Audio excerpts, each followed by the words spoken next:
Jessie, oui, allô? C'est mon tour. C'est ton nom.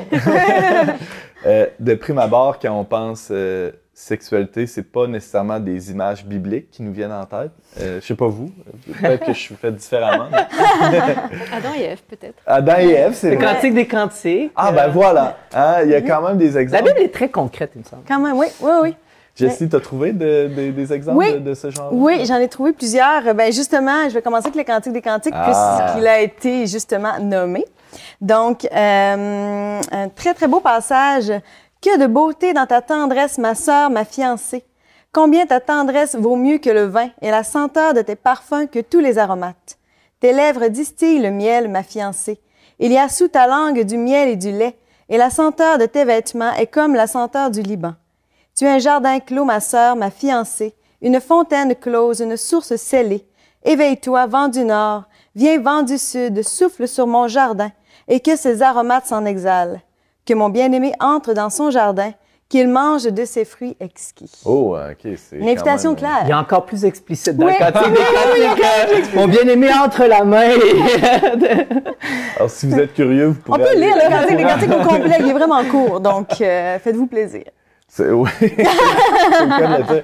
Non, mais qu'est-ce que ça nous révèle? Alex, tu l'as lu, Mais, sûrement, le Cantique des Cantiques? excusez, il y a un passage qui dit mon bien-aimé entre la main par la serrure. Je trouve... c'est quand même, ça peut être... Il y a plein d'images. Oui, subjectif. ça peut être très subjectif où le sexe féminin, il me semble qu'à un moment donné, comparer une coupe de vin ou quelque chose, mais je trouve ça magnifique comment, de manière très pudique, là, c'est un peu cru dit de même, sorti du contexte, mais comment, en fait, le corps est vraiment abordé dans le Cantique des Cantiques. Il est magnifié. La passion, oui, c'est ça. C'est Exalté. très poétique.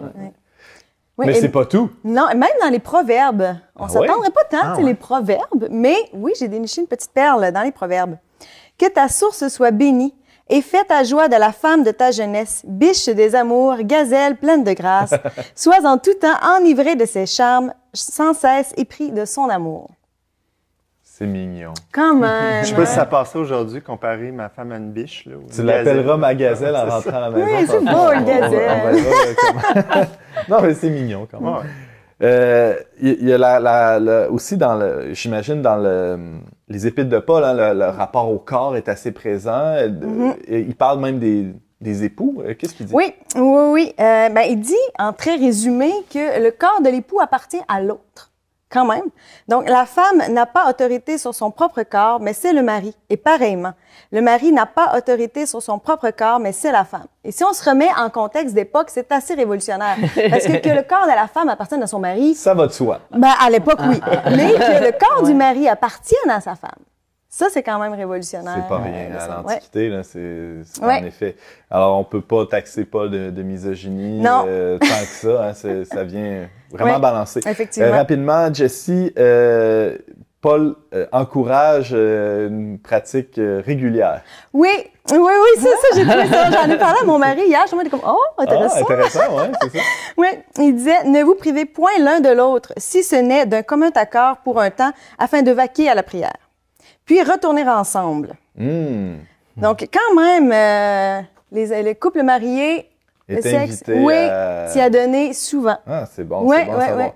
Alors, j'imagine qu'il y a des gens qui prennent des notes à la maison. Mais c'est pas... évidemment, on pourrait penser que dans la Bible, la sexualité est nécessairement ou uniquement associée à la procréation, mais pas que. Non, non, non, non, c'est pas juste une question d'enfant. Si on revient à la Genèse, on en a parlé tantôt. C'est pourquoi l'homme quittera son père et sa mère et s'attachera à sa femme et ils deviendront une seule chair. Donc, la première chose qui a été dit, c'est pas l'homme quittera son père et sa mère et fera des enfants, mais ils deviendront une seule chair d'abord et avant tout. Ah, c'est intéressant. Ben, juste dans la relation citation précédente aussi, Vas-y. il dit, ne vous privez point l'un de l'autre. Il ne dit pas comme, unissez-vous souvent pour faire des enfants. Mais seulement une semaine dans le mois, là. C'est comme Ouais, c'est inclus, ça. mais c'est plus que ça quand même. Oui. Vraiment. Et pour conclure, Jessie?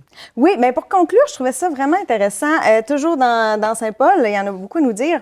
Il disait, « Je voudrais que tous les hommes fussent comme moi, mais chacun tient de Dieu un don particulier, l'un d'une manière, l'autre d'une autre. Donc, je trouvais ça vraiment intéressant parce qu'aujourd'hui, c'est vraiment le sujet de la discussion. On se définit aussi beaucoup par la sexualité. On pourrait dire, tu sais, dis-moi avec qui tu couches, je te dirai qui tu es, pratiquement. Et l'identité sexuelle, l'orientation sexuelle devient comme l'identité. Exactement. Il faut la connaître. Ouais, c'est ça. Il faut se connaître absolument. Au-dessus de toutes les autres. Mais en réalité, ce que Saint Paul nous dit, c'est que ce qui prime, c'est d'abord qu'on est créé à l'image de Dieu. Et ça, c'est notre dignité ultime. Fait que peu importe l'orientation sexuelle ou peu importe ce qu'on peut faire après ça de notre vie, notre dignité, elle est intouchable parce qu'on est fait à l'image et à la ressemblance de Dieu. Donc ça, je trouve que c'est vraiment important de se le faire rappeler.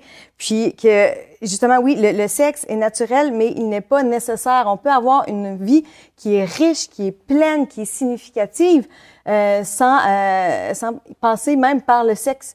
Donc, Saint Paul nous dit que le mariage est bon, le sexe est bon, le célibat est bon, la vie consacrée est bonne. Ce sont toutes des cadeaux de Dieu. Merci beaucoup, Jessie. Plaisir.